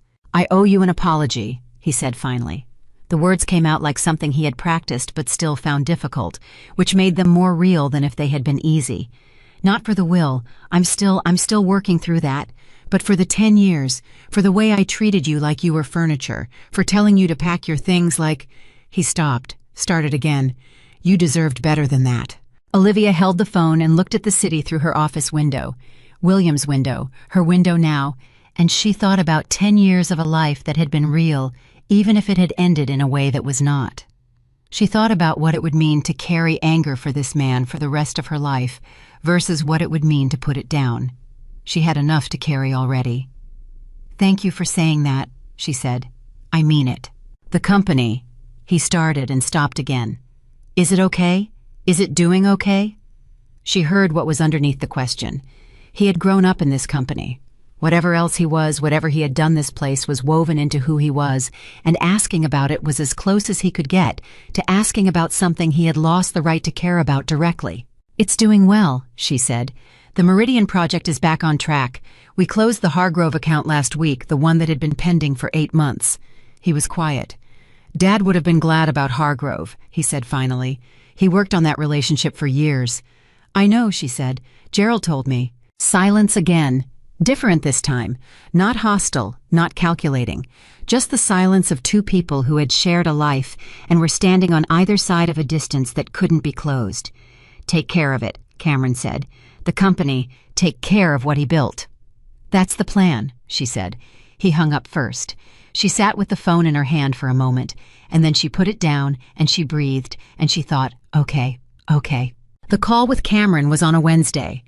The following Monday brought something she had not seen coming at all, which was the arrival in her office of Richard Calloway. He came without an appointment, which was his way. Calloway had never been a man who made appointments to see people. He considered below his station, and despite everything she suspected, he still operated on some residual version of that hierarchy.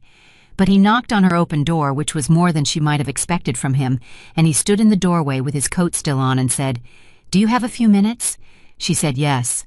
He sat down across from her desk, and he did not make small talk, which she appreciated. He said, "I want to be direct with you." "Please," she said. "I came into that board meeting 2 months ago prepared to make your life difficult," he said. "I want you to know that I'm aware of that, and I'm not pretending otherwise." He looked at her steadily. It was a different quality of look than she had gotten from him before, less dismissive, more careful. "William and I disagreed about many things over the years. He was a stubborn man, but he was also almost never wrong about people, and I have been thinking about that with some regularity since your board meeting." He paused. "The Meridian recovery is impressive. The Hargrove Close was something Cameron had failed to manage for the better part of a year. And the way you handled the embezzlement disclosure, reporting it internally before it became public, briefing the board directly, not using it as a PR moment, that was handled exactly right." Olivia listened without expression. She had learned from William that the correct response to someone revising their assessment of you was to let them finish. Interrupting it with gratitude disrupted the honesty of the moment. Calloway continued, "I was wrong about you. I want to say that plainly because I said the other thing plainly, and I believe in consistency." He shifted in the chair. "You have my full support going forward. Not the conditional kind, the actual kind." She looked at him for a moment. Then she said, "I appreciate that, Richard. And I want you to know I didn't take your skepticism personally. You were protecting something William built. That was the right instinct. You just had the wrong picture of who I was." Something moved through his expression. Not quite surprise, more like a recalibration. He said, "You're a great deal like him, you know, in the way you talk, the way you think." "I'll take that," she said. He stood up. He extended his hand. She shook it, and then he left, and she sat back in her chair and let herself feel for just a moment the particular satisfaction of a conversion that had required absolutely nothing from her except consistency and time. She thought William would have enjoyed that. The week after Calloway's visit, she moved back into the house. She had been avoiding it. She understood that about herself. She was honest enough about her own psychology to recognize avoidance when she was doing it, even when she had perfectly good practical justifications for continuing to stay at Patricia's. The house was legally hers, had been legally hers since the day of the will reading. The furniture was Cameron's in spirit, but not in any binding practical sense, and Cameron had moved out the week after the will reading, taking what was clearly personal and leaving everything else in a way that suggested haste and disorganization, which was unlike him, and told her more than anything else how badly shaken he had been. Patricia drove her over on a Saturday morning and helped her carry her things in, and then very wisely made herself scarce after the first hour, saying only, "I'm 10 minutes away. Call me if you need anything." Olivia stood alone in the living room of a house she had shared with a man for 10 years and looked at the furniture he had chosen, and the curtains he had chosen, and the art on the walls he had chosen, and she felt the weight of all of it. Then she went to the kitchen, and she made herself a cup of tea, and she sat at the kitchen table where she had sat 1,000 times before, in a chair that was hers now, and always had been, even when it hadn't felt that way, and she let the house settle around her. It took about 20 minutes for the feeling to shift. 20 minutes of sitting quietly with her tea, letting herself inhabit the space without trying to resolve what it meant, and then something changed, small and indefinable but real. The house stopped feeling like Cameron's. It started feeling like something she would need to make her own, which was different, which was a project, which was manageable. She got up and took the curtains down in the living room. They were the first thing she put in a box. She spent the rest of the weekend making small changes. Nothing dramatic, nothing expensive. She moved furniture. She cleared out closets. She found a photograph of William that she hadn't known was in the house, tucked behind a row of books in the study, a candid shot of him at a job site somewhere younger, grinning at something outside the frame. She put it on the desk in the study, which she had decided would be her workspace at home, and she thought, there you are. The following Thursday, 6 weeks after she had moved back in, she had dinner at the house for the first time. Patricia came, and David Chen, who had become something closer to a friend than she had expected, and Gerald Stratton, who accepted the invitation with the careful warmth of a man who had been carrying his own grief for William and was grateful to be somewhere that honored it without ceremony. She cooked. She hadn't cooked a real meal in months. There hadn't been time or the right emotional climate for it, and the act of doing it now in her own kitchen for people she had chosen felt like something she hadn't known she needed until she was in the middle of it.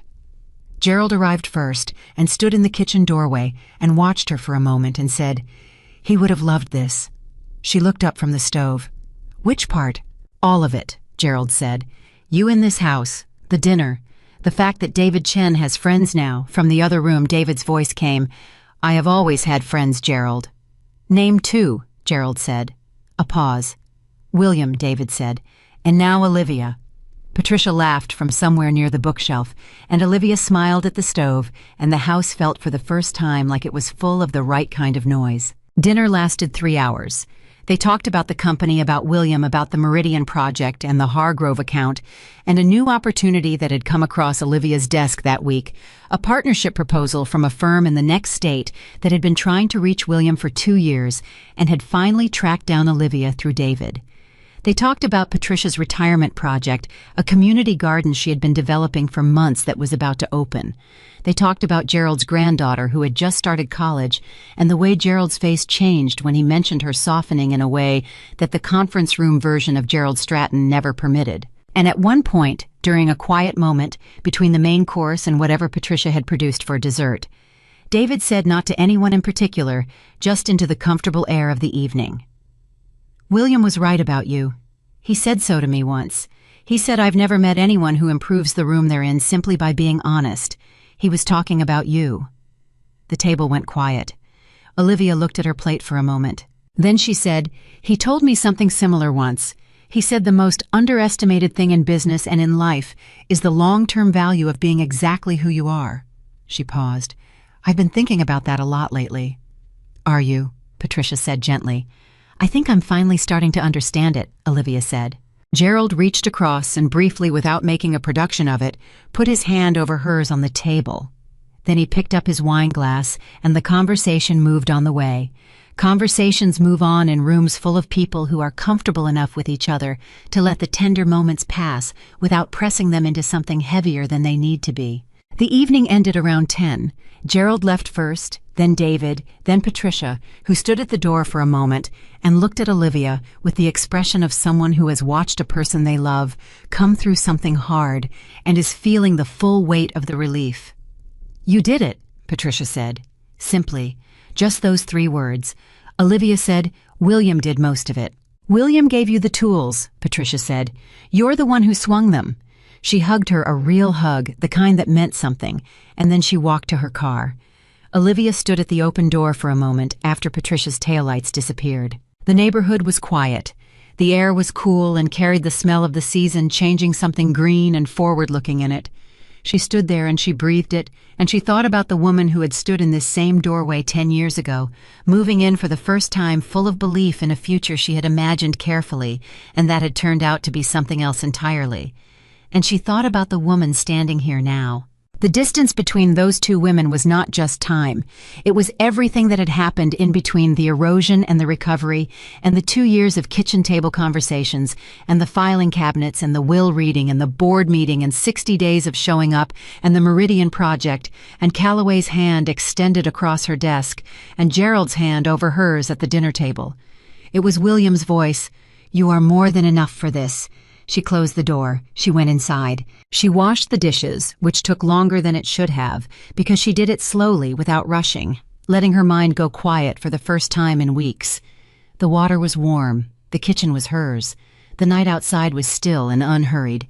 She was almost done when her phone lit up on the counter. A notification, not a call. She glanced at it.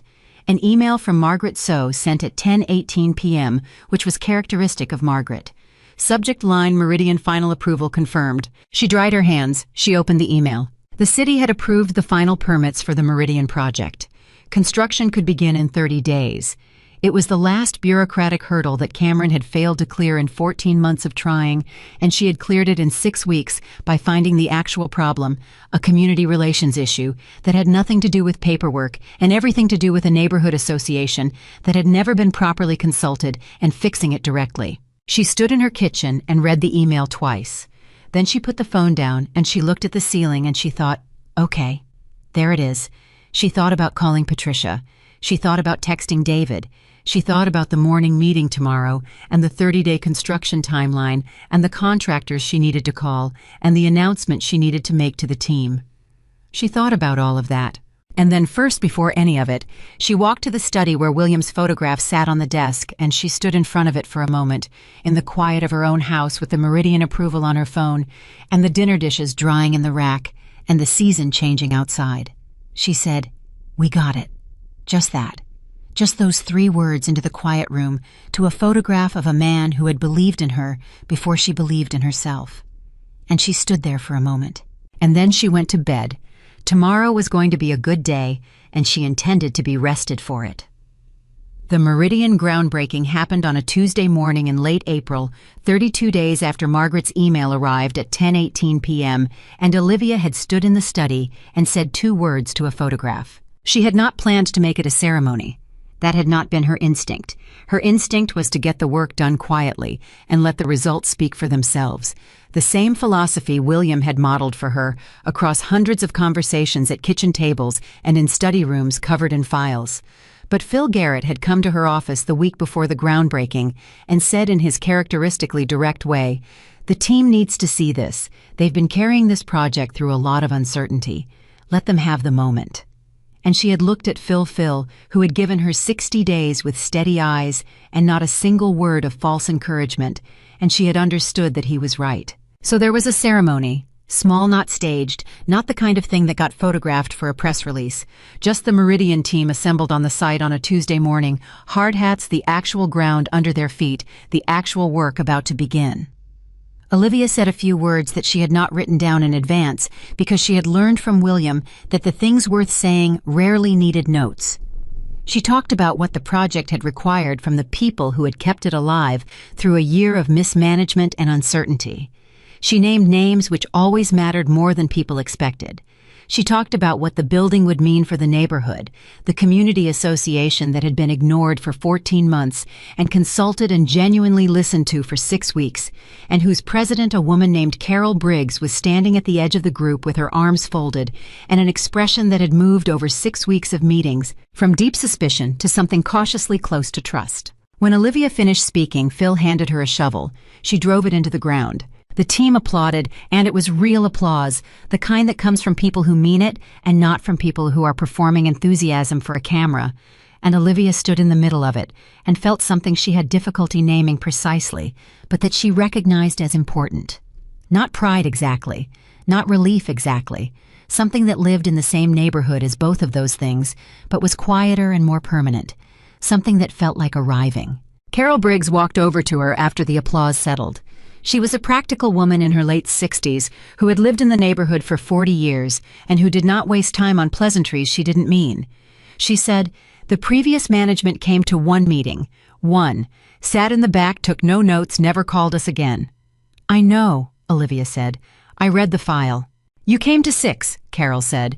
"You brought Margaret, the one with the spreadsheets, to the 3rd one, and she actually answered our questions instead of redirecting them." She paused. "My neighbor said she'd believe it when she saw the building. I told her I'd believe it when I met the person running the company." She looked at Olivia directly. "I believe it now."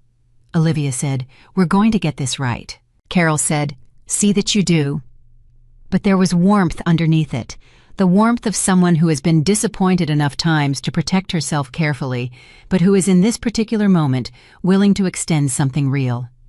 She walked away, and Olivia watched her go and thought that is what William meant when he talked about what the company was actually built on. Construction began that afternoon. Olivia went back to the office. The day the construction cranes arrived at the Meridian site was also by coincidence that felt almost too neat to be accidental, the day Cameron Whitmore entered his formal plea agreement with the district attorney's office. Olivia learned about it from Ellen, who called at 2 in the afternoon with her characteristic precision. "It's done," Ellen said. "Reduced charge restitution schedule, 2 years of community service, no prison time. His cooperation was full and documented." Olivia listened. She was standing at the window of her office, William's window, her window looking at nothing in particular. "How does he seem?" she asked. She wasn't sure why she asked it. It wasn't information she needed, but she asked anyway. Ellen was quiet for a moment, which was unusual for her. "His attorney says he's been different since he started cooperating, less combative. Whether that's genuine or strategic, I can't tell you." "I think it might be genuine," Olivia said. "You know him better than I do," Ellen said. I thought I did, Olivia said, but I think I might be starting to know him more accurately now than I ever did when we were married. She paused. There's something clarifying about watching someone lose everything they thought defined them. You see what's actually left. Ellen said, and what's left? Olivia thought about the phone call 3 weeks ago. Cameron's stripped-back voice, the practiced apology that had still cost him something, the question about the company that was really a question about something he had no other language for. Someone who made terrible choices, she said, but also someone who is going to have to figure out who he is without the money and without the title and without Lauren. That's a hard thing. I don't wish it on him, but I think it might be the only thing that could have gotten through. You're more generous than I would be, Ellen said. I have less to be angry about than I used to, Olivia said simply. She hung up and stood at the window for another moment.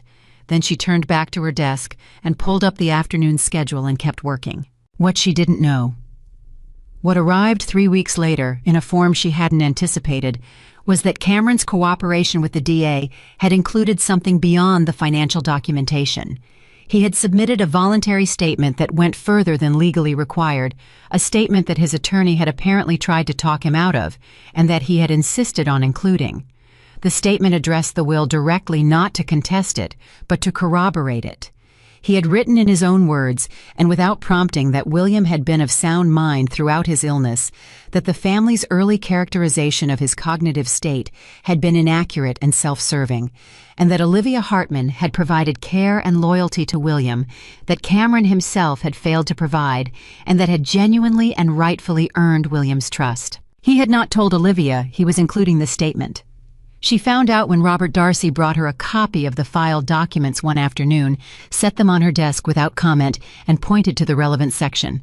She read it through twice. Then she set it down and looked at the wall for a moment. She thought he didn't have to do that. She thought maybe that's exactly why it matters. She called him that evening. He answered on the second ring, which told her he had seen her name on the screen and hadn't hesitated, which told her something about where he was in himself right now. I read the statement, she said. A pause. Okay. You didn't have to include that. I know, he said. Why did you? She heard him breathe. Because it was true, he said, and because I spent a year trying to convince people it wasn't, and that was its own kind of theft, taking something true and making people doubt it. He stopped, started again. Dad was clear. You were good to him. I said otherwise because it was convenient. I wanted to put that on the record. She sat with this for a long moment. She said, Thank you, Cameron. He said, Don't thank me. It's the minimum. And then after a pause that held something fragile in it, Is the company okay? You said Meridian started. Construction is underway, she said. We're on schedule. Good, he said, and he meant it. She could hear that he meant it, hear the complicated relationship he had with meaning it, the grief of it, and the relief of it existing simultaneously in those 4 letters. She said, Take care of yourself. He said, I'm working on it. They hung up. She sat in her office for a moment. The building had mostly emptied for the evening. She could hear faintly the cleaning crew on the floor below. She thought, We are done now, Cameron. Not finished people who have shared 10 years of a life are never entirely finished. But done with the chapter that could have broken both of them. Done with the fighting and the legal machinery and the anonymous texts and the board maneuvering and all of it. What was left was just the truth. He had made choices that cost him everything. She had made choices that had been hard and quiet and invisible for years, and then in the span of a few weeks very visible. And here they both were on the other side of all of it, talking on the phone like 2 people who had enough distance now to be honest. She thought, I forgive you. Not for his sake, for hers. Because carrying the weight of anger for a man who was no longer a threat to her was a tax she had decided she was no longer willing to pay. She said it out loud alone in the office quietly. I forgive you. And then she turned off the desk lamp and she went home. 6 months after the will reading, Olivia Hartman received an invitation that she had not expected. It came from a women's business leadership organization, a nonprofit that ran mentorship programs for women who were starting businesses or transitioning into leadership roles, often after career gaps, often after life circumstances that had taken them out of the professional world for years. The invitation was to speak at their annual conference not as a celebrity, not because she was famous, but because someone on their board had heard about what had happened at Whitmore Development and had decided her story was one their members needed to hear. She called Patricia about it that evening. "You should do it," Patricia said immediately. "I'm not sure what I'd say." "Olivia, you have the exact story these women need to hear. You had a decade-long resume gap. You had a husband who told you that you had no power. You walked into a boardroom full of men who expected you to fold and you didn't fold." Patricia's voice had the quiet conviction of someone who had been watching all of this from close enough to feel every turn of it. "Tell them the truth. That's all." She accepted the invitation. She spent 2 weeks thinking about what to say, not writing a speech, just thinking. Letting the experience of the past 6 months sit and settle until the parts that were actually important separated themselves from the parts that were just dramatic. Because she had learned from William and from the past months of leading people through uncertainty that the most important things were rarely the most dramatic things. The dramatic things got attention. The important things got traction. She stood on the stage at the conference with 200 women in the room, women in their 40s, their 50s, their 60s, women with career gaps and complicated histories, and the specific kind of exhaustion that comes from being underestimated for a long time by people who should have known better, and she talked for 40 minutes. She talked about the 10 years of her marriage and what she had given up and why, and she was honest about the fact that she had made choices that felt rational at the time and that she would make differently now, and she did not dress it up as self-sacrifice because it hadn't all been self-sacrifice. Some of it had been fear. She said that clearly. She talked about William not as a fairy godfather, not as a magical solution, but as an old man who had paid attention when it cost him something and who had decided that paying attention was the right investment. She talked about what he had taught her and how long it had taken her to trust that she had actually learned it. She talked about the board meeting and Calloway's face and the particular feeling of standing your ground in a room where several people are actively hoping you'll stumble. She said the ground you stand on has to be something you actually believe, not something you've performed into existence. People can tell the difference. They always can. And near the end, she said something that she had not planned to say that came out of the evening's accumulation in a way that surprised her slightly as it was happening. She said, "The hardest thing about being underestimated is not the moment when someone dismisses you. The hardest thing is the version of yourself that starts to agree with them. The version that has absorbed the dismissal so completely that it stops feeling like an outside opinion and starts feeling like a fact." She paused. "I spent years living inside someone else's assessment of my value. And I want to tell you, I want to say this as plainly as I can, that assessment was not a fact. It was never a fact. It was one person's calculation made in his own interest, and I made the mistake of treating it like truth." She looked at the room. "The work is not convincing other people that you are capable. The work is recovering your own certainty that you are. Everything else follows from that." The room was quiet for a moment, and then it was not quiet at all. She received a standing ovation that she did not entirely know how to receive, so she stood at the podium and let it happen, and tried not to look as moved as she was, which she did not entirely succeed at, and she was glad about that. Afterward, a woman approached her at the reception. She was in her mid-50s, elegantly composed with the bearing of someone who had been through significant things and had come out the other side with her dignity intact. She introduced herself as Margaret, a different Margaret from Olivia's CFO, a woman who had been out of the workforce for 9 years after her husband's illness and who was trying to navigate her way back in. "I want to ask you something," the woman said, "and I want you to answer honestly, not the way you answer for a room full of people." "Okay," Olivia said. "Were you afraid? When it all started, were you genuinely actually afraid that you couldn't do it?" Olivia looked at her. "Every morning for the first 30 days, she said, "I woke up afraid. I got dressed afraid. I drove to the office afraid. And then I sat down at William's desk, and I did the first thing on the list, and the fear was still there, but it got smaller while I was working. And the next day I did it again." She paused. "Fear doesn't go away before you start. It goes away while you're doing the thing. I didn't know that before. I know it now." The woman named Margaret held her gaze for a moment. Then she said, "Thank you. That's actually what I needed to hear." She walked away, and Olivia watched her go, and thought that is why William did what he did. Not to give her money, not to give her power in any abstract sense. To give her a story that could do exactly this, cross a room full of strangers, and land somewhere it could help. She thought, I understand now. I finally understand all of it.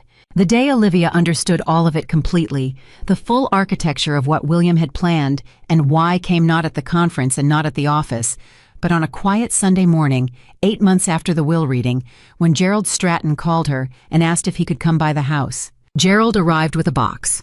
A plain cardboard box, not large, sealed with tape that had yellowed slightly at the edges, in the way of something stored for a long time. He set it on her kitchen table and he sat down and he said, "William asked me to give you this at the right time. He didn't define the right time very precisely. He said I'd know it when I saw it." He paused. "I've been watching you for 8 months. I think this is it."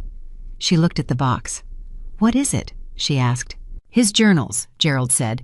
30 years of them. He started keeping them when he started the company. He wrote in them the way some people talk to themselves, to think out loud, to work through problems, to keep track of what mattered. Gerald folded his hands on the table in the way he always did when he was about to say something he had been carrying for a while. "He wrote about you, starting about 2.5 years ago. I haven't read those entries. He was clear that they were private until he chose to share them, but he told me once that he had been writing about you specifically since the afternoon you refused to put him in a care facility." Olivia looked at the box and felt something move through her that she couldn't name quickly enough to stop it from reaching her face.